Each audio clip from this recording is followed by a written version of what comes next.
There's a lot of this discussion that comes from people who are just now turning on the sport. This is the only time they turn on college hoops for like these 3 weeks. So like, oh my gosh, like this is what I've come to expect. And it's like, well, like, I don't know. These teams last 2 years, they're at the top are pretty good. Like they're probably not gonna lose. The higher seeds are seeded pretty high for a reason.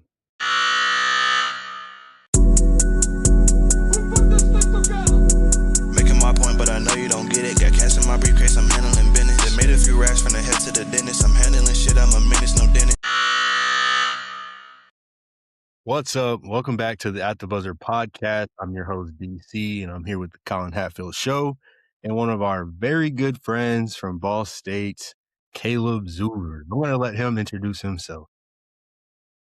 It is an honor to be here. Been friends with Darren and Collin for a long time. They've even jumped on my podcast before. But this is my first.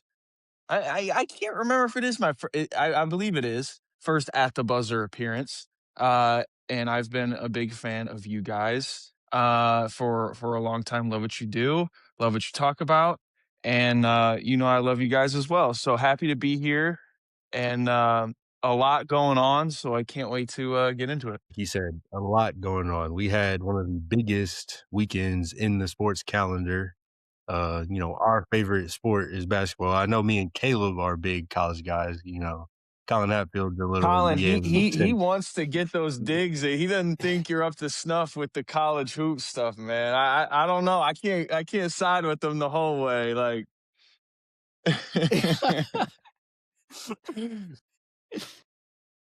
But, round of 64, round of 32 is over with. We had some great games. Very chalky. So we're mainly going to talk about that. There's a couple NBA things we're going to talk about, some WNBA news. But, yeah, let's jump right into it, man. First weekend reactions. How did we feel just, watching the games? If I'm going to take a stab at it, I liked the overall play. I thought there was a lot of competitive games. For me, and I think for all of us being hardcore hoop fans, it was very indicative of the direction that basketball in general is going in. We're seeing teams get up and down. The guard play, this seems like such a guard-centric tournament. Acuff, Peterson, Flemings, the smaller schools. Rob Martin really showed out for High Point. There was just so many good guard performances, and it just feels like that's what's really kind of propping things up right now. So, yeah, I love the pace. I love the ability for the smaller schools to come in, shoot, speed teams up. So I enjoyed it. I thought it was a quality product, and there was a lot of really good games to be able to sit down and watch. And regardless of the outcome, you could confidently say it was good basketball. I would back that up 100%. And just to add to some of those guard performances this weekend, Jeremiah Fierce and like his assists that he had on Saturday against Louisville, I can't even remember what he ended up with. It was like 15 or something. And then you had yesterday, Purdue Fletcher Lawyer, and what he was able to, I think he missed one shot. So, I mean, yeah, the guard play. And by the way, when I said that, I saw, Darren give a little scowl, a little like discomfort there talking about Purdue. Like, you got to give him props. Like, They but look really he good. played well. They did. And so I think it's just really amazing to me. And I thought a lot about this yesterday. One of the differences in a lot of the just kind of the entertainment product of the college basketball compared to like the NBA is like you get these coach matchups in college with these big personalities. Like you get Pitino and Bill Self yesterday. You get Right. Cronin and Dan Hurley. Like you just and not to say that that's better or worse or whatever, but it's just different. It feels big. It feels important. And like watching the chess match between some of those guys is great, and some of their antics, like it's great. So I thought that as we got past the first round, I thought that was something that I loved about this weekend. Yeah. I mean, you're absolutely right. It feels like college basketball, college sports in general just feel like more coach-centric than player-centric. Mhm. But, the questions everyone has been asking is, where are the upsets? For the second straight year, no team seeded, I think, 12th or worse made it past the first weekend. There were only 4 double-digit seed wins in the first round at all. And, I mean, this is the second consecutive year we've seen a super chalky madness where last year it was all 4 number 1 seeds that made it. Of course, we saw Iowa beat Florida, the other day. But favorites went a perfect 16-0 on Friday, 39-9 across both of the first 2 rounds. So Mhm. the question is, what changed? Is it NIL? Is it the transfer portal? Do we think it's both? Can I take a stab at this, Colin? Yeah. I just to go first here. So this has obviously been a huge talking point, and I do understand it.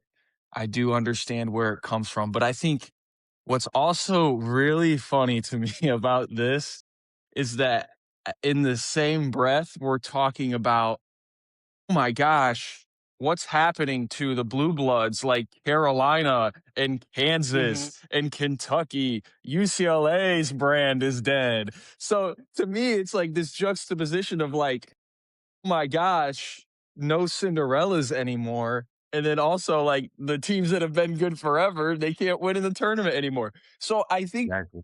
what that speaks to in a lot of ways, uh, is this new era has really helped like the middle of the pack, the middle brands of college basketball, if you will, like the middle Mhm. class, maybe. Because like think about this, like it's really no longer an excuse to just say, "Oh, we don't care about basketball," or like in football, we don't care about football. Like you can't say like we're basketball schools. We don't put money in football. We're a football school. We don't put money in basketball. You can't say that anymore. Look at just if you were watching Saturday night, Nebraska versus Vanderbilt in Oklahoma City and the atmosphere, like the amount of fans Yeah. that traveled from Lincoln, Nebraska to Oklahoma City, like that's the feeling that that Yeah. fan base has right now. So I don't know. Mhm. I think it's something like High Point won a game. To me, that's a Cinderella team. They're really good basketball team. But and by the way, like the higher seeds are supposed to win. And I know that it hasn't been Yeah. that way in the past. We've seen some Exactly. like we haven't seen some, but they're supposed to win. So and just lastly, I know I'm talking a lot here, but it also like there is a lot of it just from what I've seen, there's a lot of this discussion that comes from people who are just now turning on the sport. Like this is the only time they turn on college hoops for like these 3 weeks. So like, oh my gosh, like this is what I've come to expect. And it's like, well, like, I don't know. These teams last 2 years, they're at the top are pretty good. Like they're probably not gonna lose. So I don't know. That's what I think about when I hear that discussion. I really like that point, and I think it extends into the overall type of basketball that's being played. You go back 10 years, a lot of the blue bloods, there wasn't a lot of diversity in the play style that they had. You know, Bill Self is still running two bigs. Coach K is often running two bigs. Like the spacing isn't that crazy. We're still hedging on pick and rolls. Like we're doing the same. We're running floppy. Like we're doing the same things. JJ Redick talked about this a couple of years ago. We're doing the same things we were doing in the 80s. The game, I don't think it had progressed that much.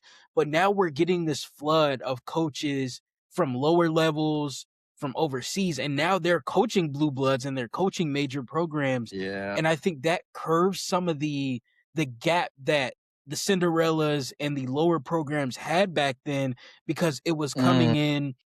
Okay, you're used to shooting 15 threes a game. We get up 25.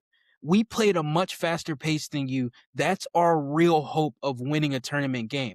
But now you meet Alabama in the tourney, and if you're a lower seed, they're out shooting you. That used to be the formula. They're gonna put up 43s.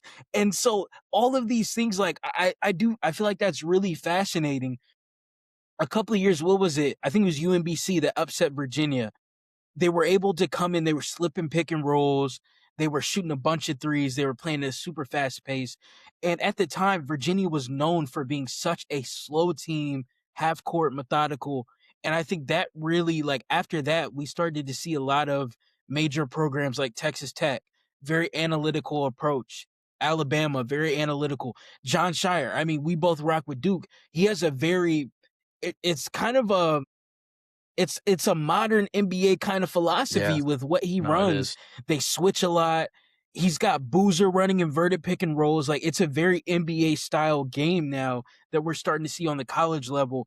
And I think if you don't have the analytic gap and you're not winning the talent gap, it's very hard to beat these teams at the top of college basketball. Yeah.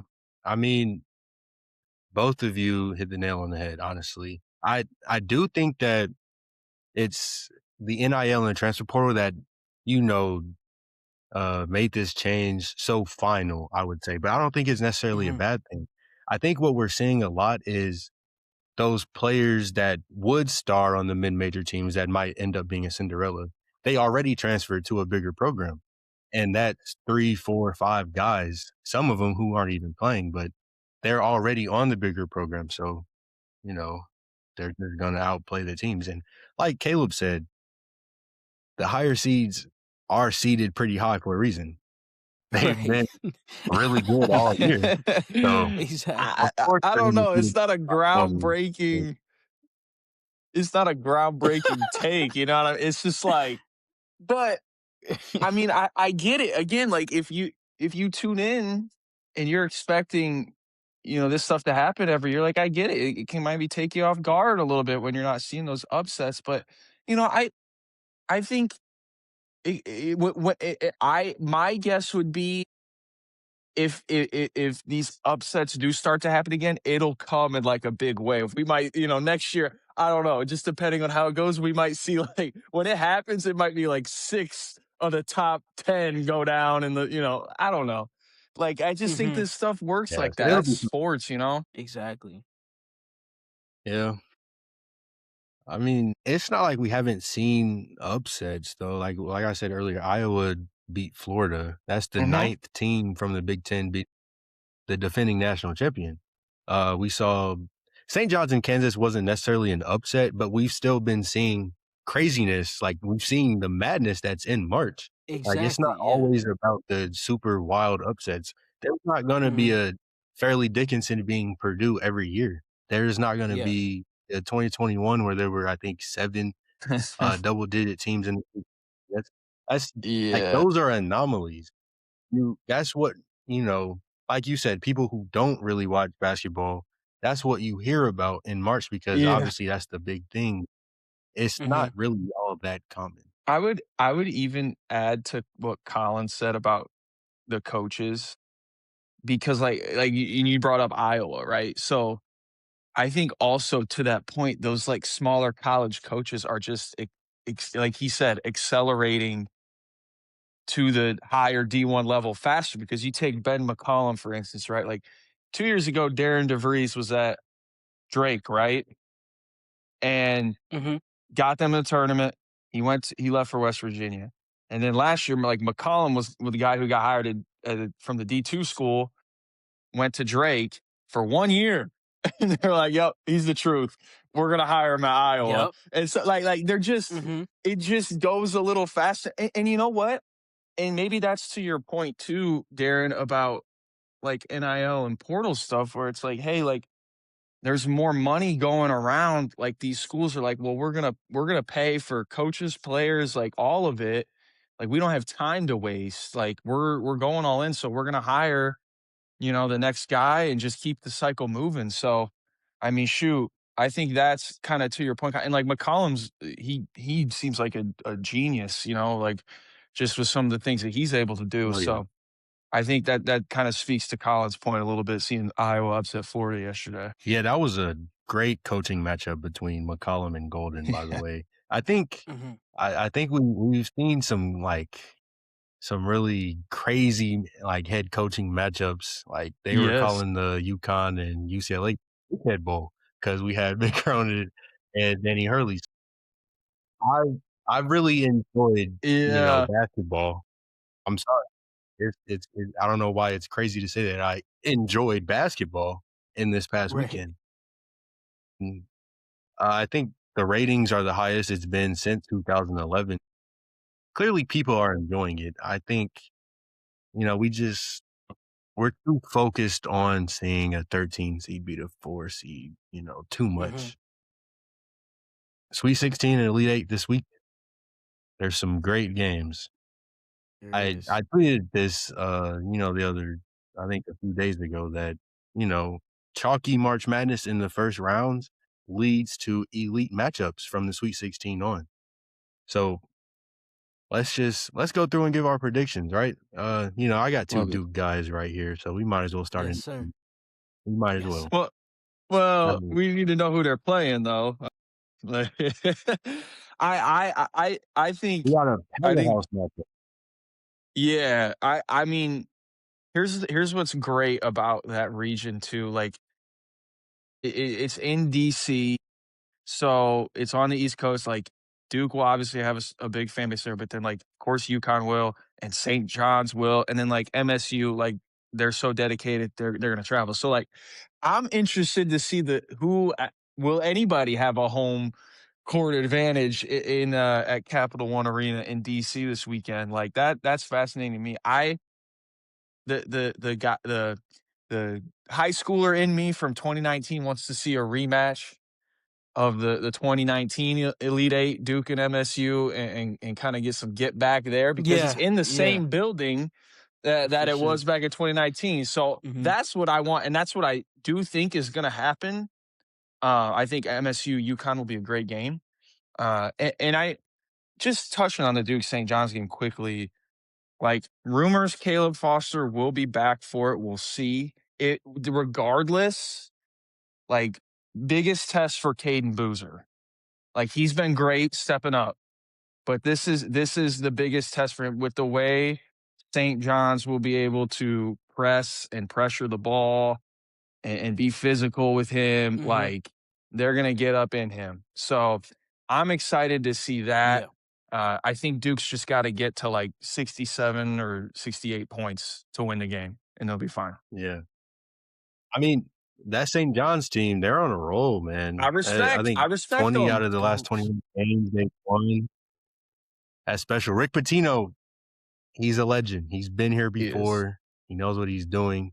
He's got that Armani suit on the sideline. And we've That's seen I it. mean, Darwin Magic. So I don't know, man. I don't know. That one's A an interesting matchup. as far as that one goes, Isaiah Evans, I am staring at you. We need threes in volume. We need threes in volume. Cam Boozer, we everyone that can knock down a three. Nick Caminio, like we need threes. If like you said, if they can get to upper 60s, 70s, force St. John's to knock down shots. They're what under 34% from three on the season. Like they're kind of bucking the trend we've been talking about having this very forward 3-point based attack. So Duke has to get their shooters going. Like you just mentioned, Boozer cannot turn the ball over. You got to be able to handle the pressure. The offense has to be in sync in the half court. So I'm going to be excited for that one. That's going to be a big time matchup. I think it should be a great game. and by the way, go just quickly on the Cinderella front too. Like just going back to that, like Siena was up 13 on Duke. Like, like That it that could was have scary. happened. That was Like scary. I was That was 8 minutes ago. scary. I'm saying this game's over. I thought it was over, bro. Yeah. Like they're right there. So No, for I real. hate to keep rehashing that, but yeah, great points, Colin. And Cam's got to play better. Kind of a Yeah. struggle for the first like 60 minutes of the tournament. Like the whole Siena game and the first half of the Mhm. TCU game just wasn't himself. So see if he can get it back Yeah. on Friday. Yeah, you see that Siena coach, he already got a head coaching gig off Mhm. of that game. I think Syracuse, I wanna say. Mhm. Syracuse? So he'll be seeing Mhm. So Duke every year yeah, now. Goodness, man. Shire Okay. said he got out coached by Sheesh. him.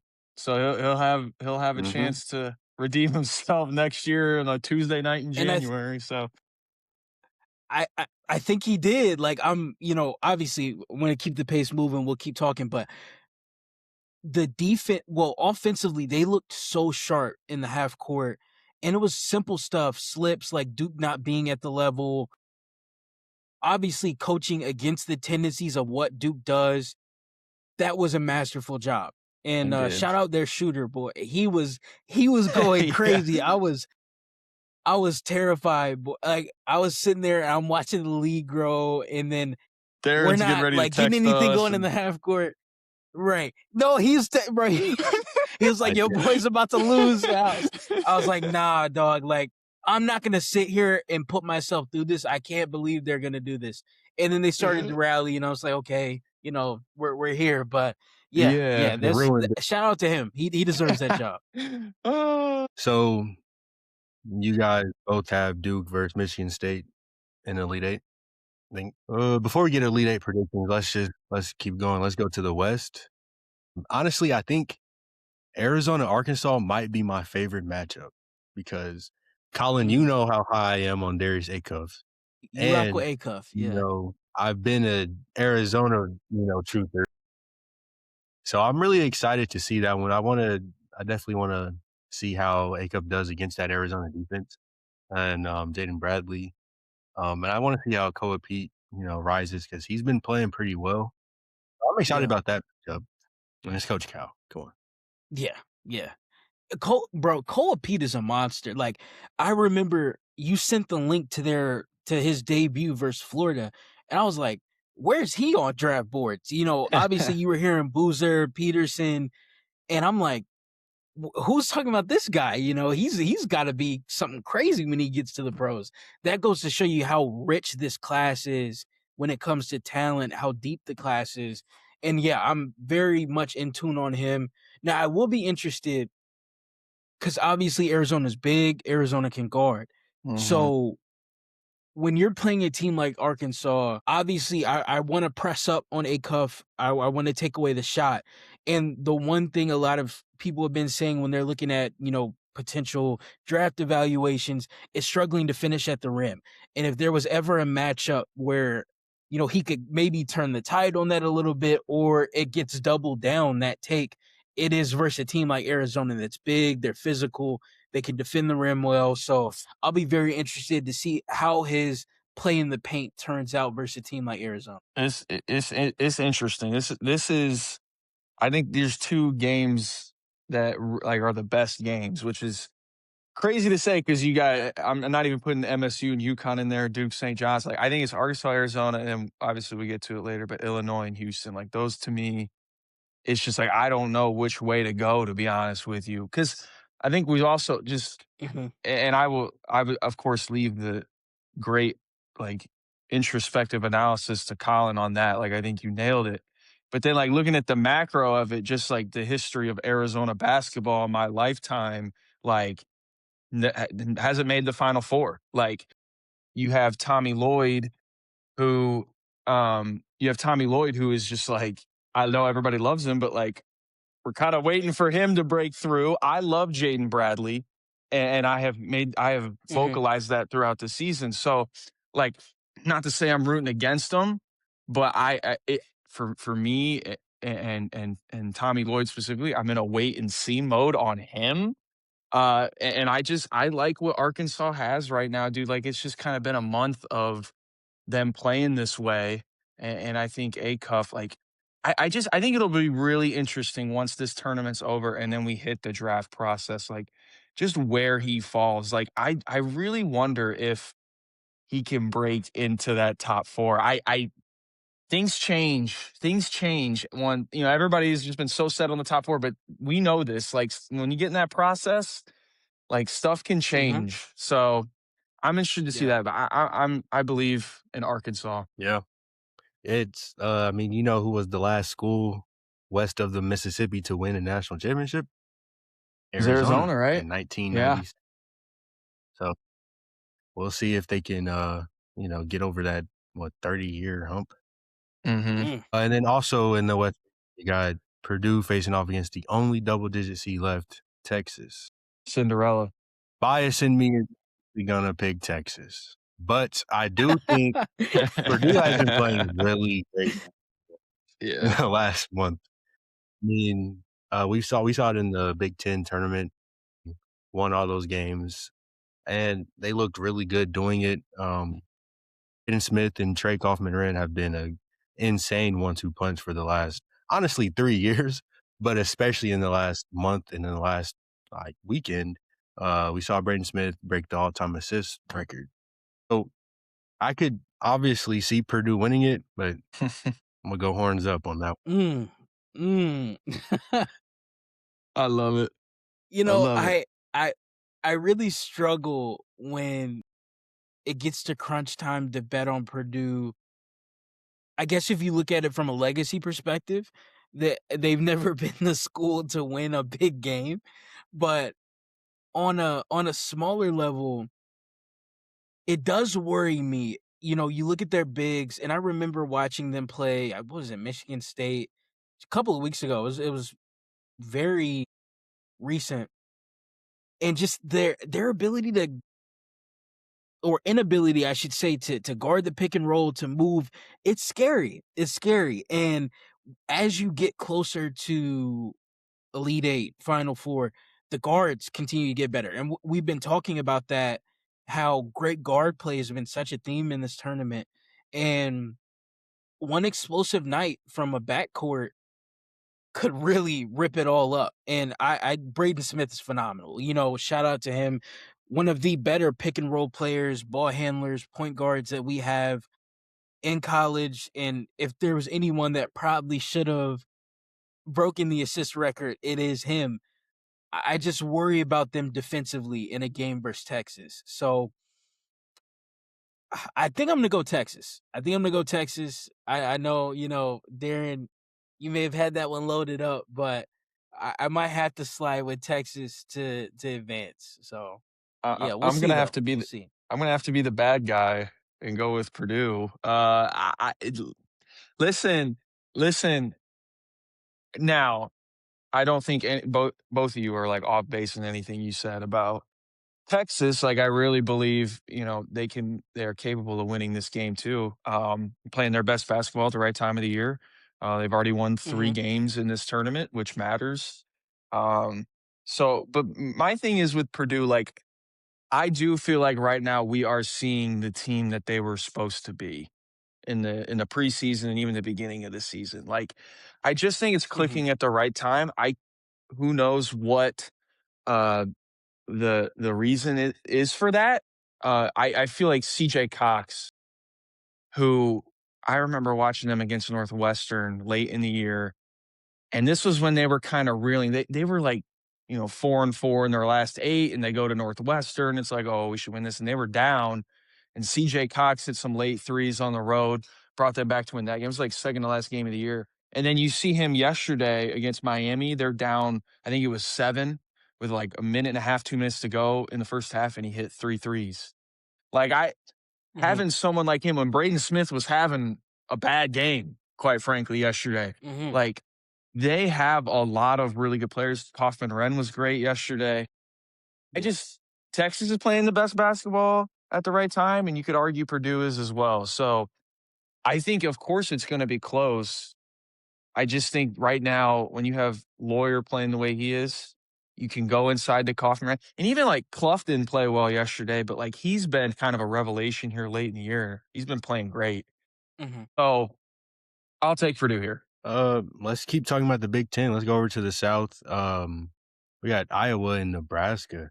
I think that'll be a pretty good game. I think Mhm. so. Uh, the Nebraska fans, like you mentioned earlier, they travel super well, and I mean, for a historically, bad basketball program, Ed Hoiberg has really Yeah. turned it around, and he's playing at a very high level. They have some shooters on that court, and Boy. they'll be going up against another team full of shooters. So that score might get the hundreds. But honestly, I don't know who's gonna win that one. I think I'll go Nebraska to keep just to keep the story going, but Mhm. I could obviously lean either way. I'm going Nebraska. I think back and I remember texting you when we were watching BYU versus Iowa State that night that they didn't blow them out, but they held a consistent lead all night long. Yeah. And when you play the style of defense that Iowa State does, they flat hedge, they blitz, they do all these super aggressive things in the pick and roll.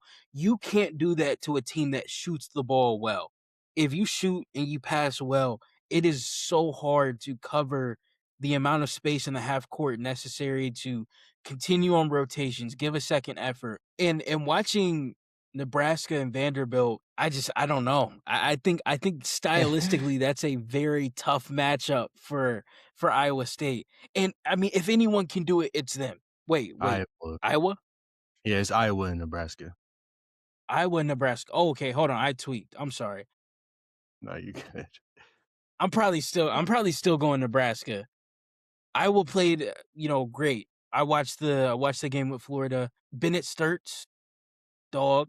Talked about him a little bit in the pre-draft process. Will be definitely interested to see how, people end up grading him. But yeah, Nebraska, the offense is just so high level. The passing, they slip.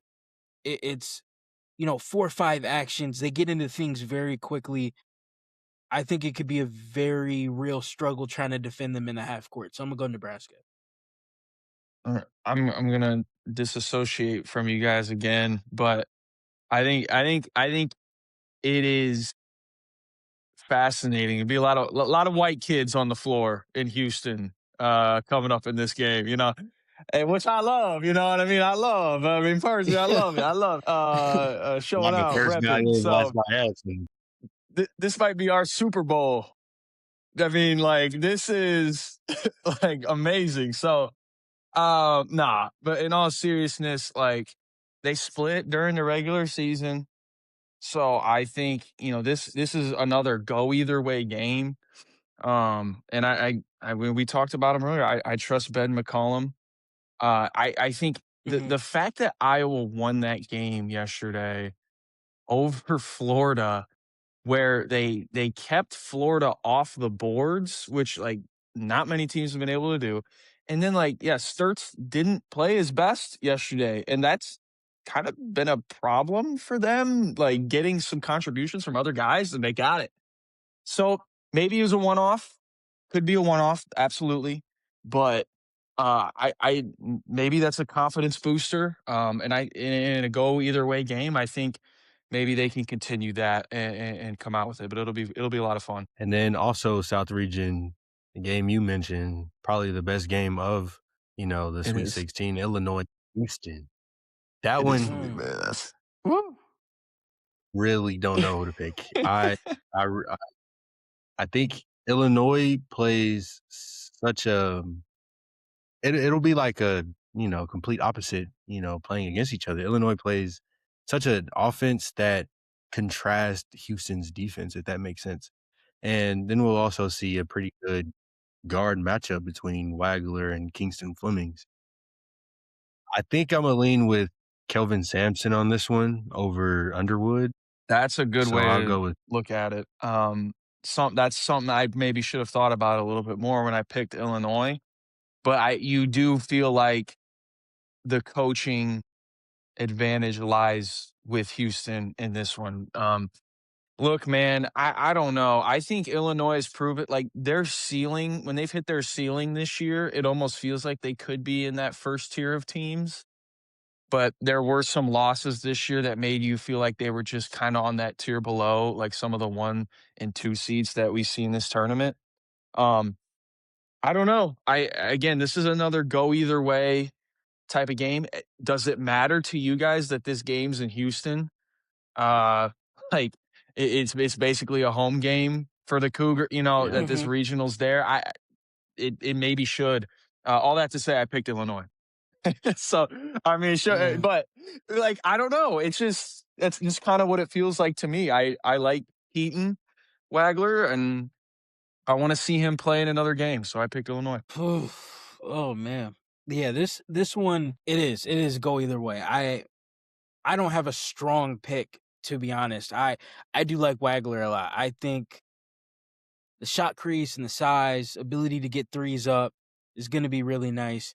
I've seen a lot of people talk about Kingston Fleming's in kind of the opposite way, that he doesn't take enough threes, that he doesn't, punish drop, doesn't, do certain things. And I understand the philosophy on that, but I also think teams have done a good job of defending his pick and rolls. They're up high enough at the level, and then once you get certain, especially in the Big 12, with the size that they have, you can contest and still have the athletes on the back line to get over and defend the rim. And he's got a nice pull up from mid range.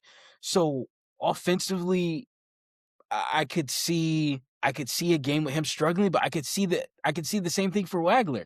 Like Sampson Yeah. is a defensive minded coach, and Mhm. we know how Houston gets down on that end. It's been their bread and butter for years now. So I guess if I had to pick a team, I guess I'm going Illinois. Yeah. But I could see it going either way. Yeah. Yeah, I mean, that'll be an Tough. interesting weekend to watch. All of them, obviously. Mhm. Finally, we got the Midwest, uh, Michigan and Alabama. Can Alabama keep up that insane scoring? I think they hit 19 threes Mhm. yesterday. Yeah. Uh, can they It's do that crazy. again?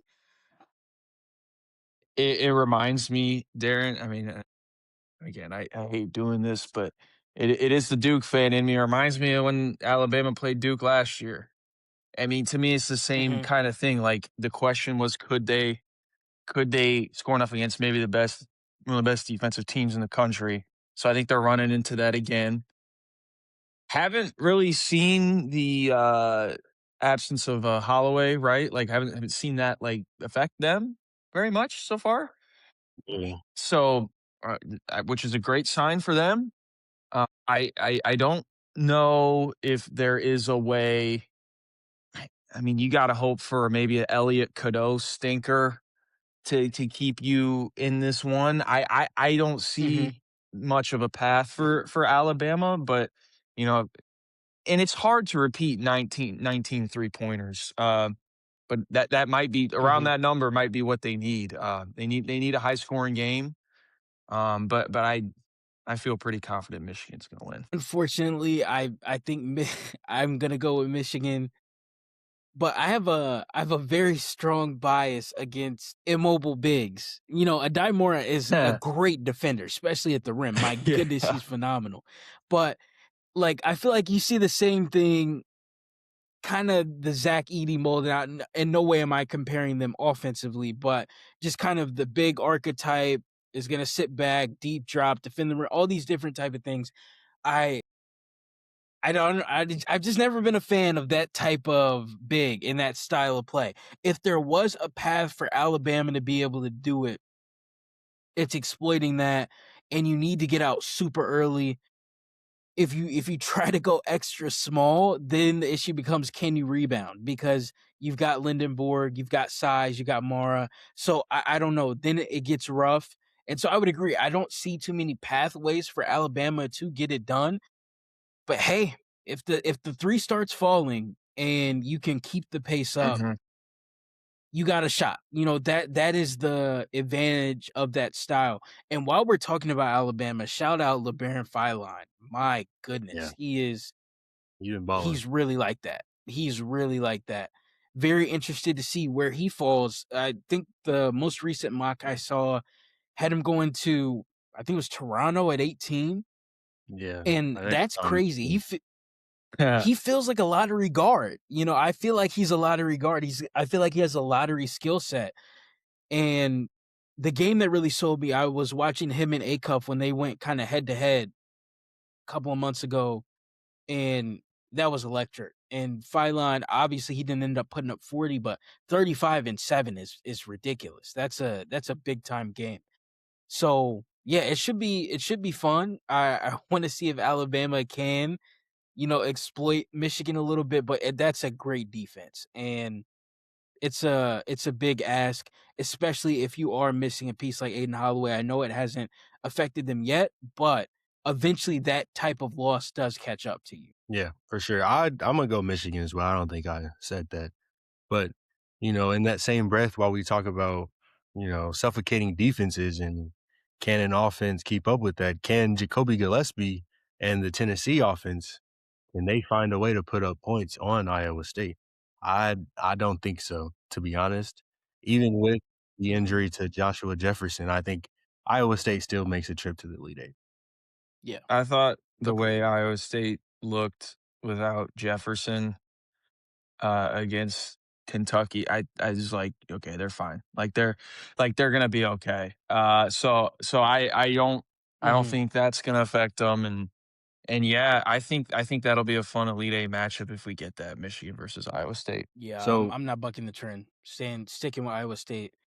I love watching them play defense. It's Yeah. fun. It's fun to watch. yeah, Haltelberger, however you say it, Hmm. he got them boys really flying around that court. Yeah. So quick Elite Eight predictions. Drop me your Final Four right here. Duke, Arkansas, Michigan, Illinois. It's realistic. I'm gonna go. Don't hate me for this. I'm gonna go Michigan State, Arizona, No hate, no hate. Michigan, I'm hating. and honestly, the South region. I don't know. That one is probably the biggest question mark for me. But I'll probably go Houston out of there, just because, like you said, they're gonna be in Houston. That will definitely play a. I'm going. Let's go top down. I'm going. You said Elite Eight, right? Yeah, Who well, who will win basically, the or Final. Elite Eight? Yeah, yeah, yeah. Okay. I'm going Duke. It's tough. It's yeah. That was Yeah. the easy one. Hey, that Okay. was the easy one. Yeah. Yeah, That's he had that Duke yeah. loaded. He didn't even think Yeah, about that one. we Let, good let me there. I mean, let me flip to the other side. I'm going. I'm gonna go Michigan. Mhm. Yeah, I'm gonna go Michigan. I'm throwing Michigan in there. I thought the way Arizona. Michigan played. Sorry, I didn't mean to interrupt. I'm sorry. No. You're good. Go ahead, bro. No, I was I'm just gonna say formulating. I'm trying to think. yeah, I was gonna filibuster until you and then give you time and then right when I did, so it's bad timing. But I was just gonna say the way Michigan played against St. Louis. I guess I should have said that when we were talking about Michigan. Dude, Michigan was just flawless. I know it was St. Louis and they played better teams. Like when they went into Mackey and just crushed Purdue, maybe that was their best performance of the season. But I was just even more impressed with the way they just took care of business. A lot of the 1, 2 seeds struggled with some of their second round games. There was just moments where it was tight and Michigan really didn't have that. So I Yeah. thought that was impressive. Yeah, Yeah. Dusty May had a great game plan for that game. I Mhm. mean, you take out Ela, you Yeah. take out St. Louis. They matched up well, for sure. All right. I got Duke. I got Arizona, Michigan, Houston. I like it. Houston. I like it. Yeah. There you go. Yeah. That's good. Yeah. That's good. Hey, Let us were know you in the think comments who you. yeah. Were you thinking, Kyle, there was some technical difficulties there and you had to log back on, but you were Yeah. thinking through that. Okay, cool. Yeah. Oh, for sure. For sure. Yeah, it was a brainstorm Still. session. I get it. I love it. I'm excited to, obviously watch these games this weekend, but let's talk a little bit about the NBA really quick. So, Cade Cunningham is out for the foreseeable future. He suffered a collapsed lung in a game. I can't remember who they were playing. It was, I think, last week. Wizards. Against the Wizards, yeah. So that might have some big implications. He was averaging around 26 points and 10 assists this season. I think around 7 boards. Detroit 49 and 19 at the time. They hold a 3.5 game over Boston. That kind of opens the East up a bit. Or do you think that Detroit can keep it afloat? Do you think Jalen Duren can keep it afloat for as long as playoffs start on April 18th? And I think Cade is probable to come back in the playoffs, but it's not confirmed. Mhm. So are we thinking Detroit can still be a contending team this year, or is it over? No. I love optimism. and I try to see the best in every situation, but Pistons with no Cade, that's not flying. It's not gonna work. And they still have got the defensive identity to lean on, the rebounding. Duran on his own is still quite a threat, but Cade is the offense, and Cade is the system over there in Detroit. And looking at some of their games down the stretch, you've got the Lakers tonight, Pelicans, whatever. You got OKC. You've got to play Minnesota twice. You've got the Raptors, the Sixers. You got the Magic. You got the Hornets. Yeah. You got the Slate. Bucks. You've got some teams in there that still have incentive to be playing real competitive basketball late into this year that are fighting for positioning. And just a 3.5 game lead, I don't know. I could see Boston making that up in this stretch. So that's kind of scary. And depending on who they draw, even if they draw a team like Charlotte, I understand Detroit defends really well, but Charlotte gets up and down. They're just 3-point volume wise, LaMelo might shoot more than the rest of the Pistons do combined. And so if you get Knipple in there, he's making shots, Miller's making shots. All of a sudden, some of these matchups could turn very scary for them real quick. Even in the half court, if you draw a team like Orlando, if they fall to you in 8 through the play-in, are you going to be able to go shot for shot with them if it gets close and they got Desmond Bane and Paolo? I don't see it. So I'm very nervous for the Pistons. What seemed like a full circle year and kind of the completion of a rebuild is facing a gargantuan sized roadblock right now. Yeah. When I saw this, I think we all have had the same thought, which was just like, it's kind of like when we were talking about St. John's earlier, like, can they score enough? And Yes. you just look around the roster and you're just not sure. I think we've seen teams have seasons like this in the past where they kind of, I wouldn't say the Pistons came out of nowhere, but just the rate at which they were winning early in the season caught everyone off guard, and I think everybody was like, Mhm. "I'll believe it when I see it." Like, Right. they gotta make a conference final, they gotta make a final just for me Mhm. to like proof of concept. Yeah. And so Yeah. I think even with Cade on the team, we would all still be kind of thinking like because I'll be honest, me personally, I still think they need a second guy.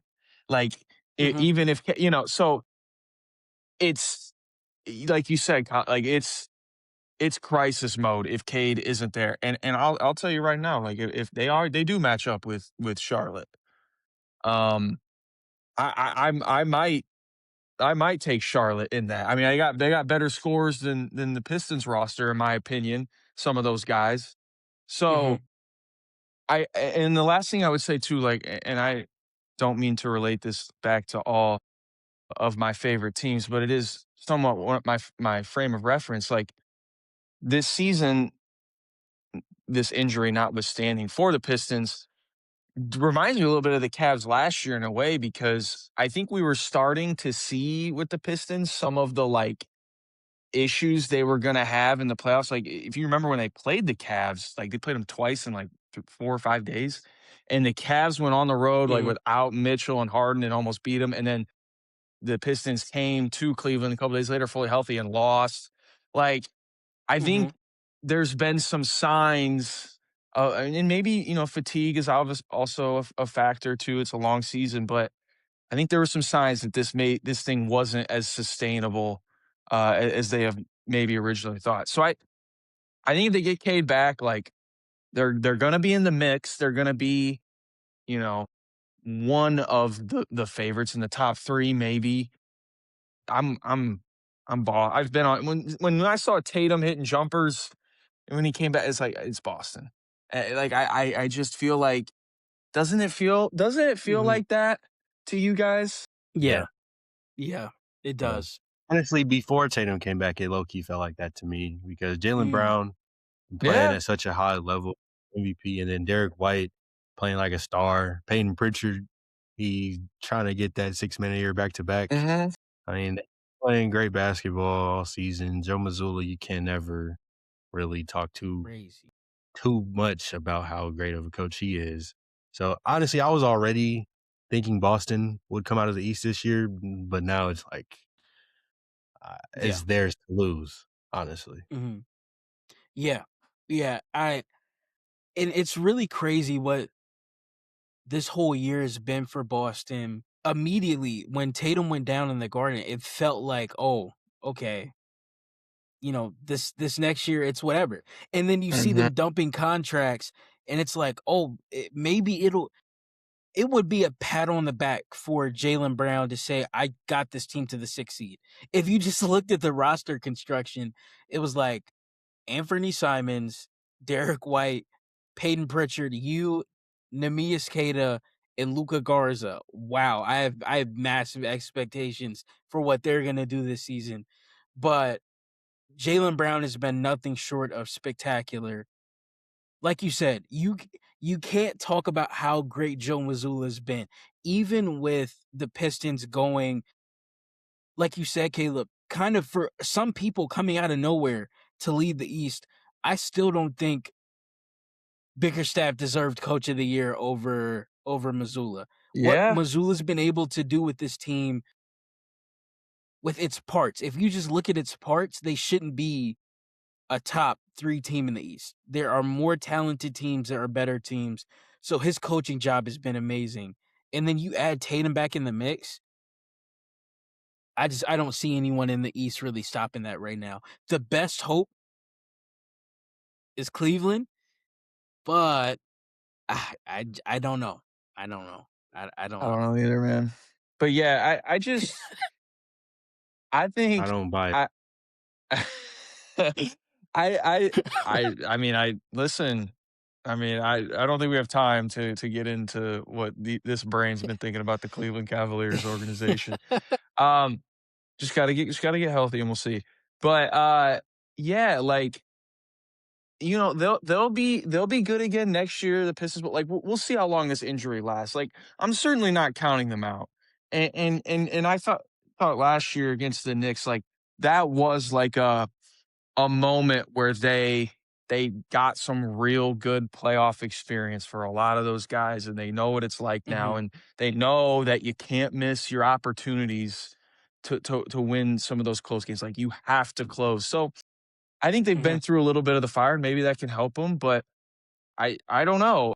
We'll see. I think if you're a 1 or a 2 seed, you gotta play somebody in the play-in, and that play-in team could be Charlotte, and who knows, man? That would be a really fun first round matchup. It would. It would. Yeah, it'll be interesting to see how it all plays out. Um, Last thing, WNBA Players Association and the front office finally agreed on a CBA last week. About time. Took About forever, time. but Mhm. Right. now the salary cap goes from 1.5 million to I think 7 million. Mhm. Supermax goes from 250K to 1.4 million. I I think the average salary goes from 120,000 to 583,000. Mhm. So, shout out to the WNBA, they're Yeah. finally getting paid. Still think, honestly, I still think they could get more, but I'm glad that, they're getting paid. I think Asia Wilson already signed a Yeah. supermax with the Aces. 1.4. You got That to, was boy. easy. Ain't let her go nowhere. You're right. That was probably the easiest contract I could ever. be a GM, bro. Like, get a new CBA deal, and I could make that move. Like, right? Like, hey, I Facts. wanted to say this That on is that front incredible. though. Yeah, like I wanted to say this on that front though. Like, for all the people, I mean, this was like a year-long saga, and it was a huge discussion. There were a lot of Mhm. bad faith actors. So now that it's Yes. done, like, do y'all like? Did it hurt? Did it hurt you that this happened? Is your life the same it was before? Like, it's done now, and we should be happy for these players that this happened. Like I'm happy, because the radio station I work at here in Indy, like we carry the Fever games, and one of my best friends at this station like does the Fever games. So like he was kind of nervous. Like, I mean, this is part of my income when I work these games. Like it's a big part of it during the Mhm. summer. Like And there's Darren, I think you know this too, like in your place of work, like it's vital. And I think when that whole discussion was going on, I think that didn't compute in my mind. And so like I'm just happy for the players, for the people that work for these teams. Like it's a good thing. And to all the people that were like, they didn't deserve this money. I mean, like how like at this point, like did your life change? Like you spent all this time tweeting about it, writing about it, complaining about it. Like for what? Because that was done, and Right. it's the league is obviously in a better spot than it was. So I'm happy we can move on, and happy we can continue to see this league grow. Yeah. I really So agree with happy you they on the. finally agreed on it. No, I was just gonna say, like, I love the point that you made about the bad faith actors, because there was so many people that could have cared less to understand the argument, or the specific point of getting more percentage of the revenue that the league is making. I think a lot of people heard women, more money, and were like, no, no, no, No, we we can't have can't that. let that happen. Oh no way, no way. No. And so, Fair point. I'm very glad that the WNBA was able to figure that out. The amazing thing is the influx of talent that's about to come into the league Mm-hmm. is crazy. Within the next couple of years, you got Hannah Hidalgo, Olivia Miles, Sarah Strong. Like, you've got so many. Juju, like Juju, yeah, we Juju forget about freaking Watkins. Juju. Like, I'm putting a pin in it. I'll call it right now. I've had some very bad takes. Darren remembers the Cam Thomas, number one option take, and we'll never dig that up again. But I firmly believe that Juju Watkins is probably going to go down as the best women's player of all time. Like, the skill set is absurd, and if someone builds around her correctly, I just think it's gonna be amazing what she'll be able to do. So, yeah, I think the league got away with a bargain. Once they come back to the table, that number's gonna be Yeah, a lot higher. So it's gonna be amazing to watch the league continue to grow. Yeah, love it, I'm just man. happy we're getting a season Yeah. because for a while there, it didn't look like we would, or at least on time we wouldn't. So happy they agreed on something, and I'm Yeah. happy they're getting paid. Yeah. Like I said, I think Hmm. it could be good. We'll see. Good couple But weeks for Bam Adebayo and Asia Wilson, huh? In that yes, Living relationship, well. great couple weeks. Yeah. It's crazy. But that's going to do it for today's episode of the At the Buzzer podcast. We talked first weekend reactions and we gave our second weekend predictions. I think my Final Four is going to be the most accurate. I'm just going to throw that out there. But let us know in the comments what your Final Four is. And also let us know if you think the tournaments have been, too chalky and if you think the games have made up for it but Hey, either way, we'll catch and if you want to go in the comments and you were a bad faith actor about the WNBA in the past, now's your time to apologize and just say you were wrong. you in the safe Right. face. Yes.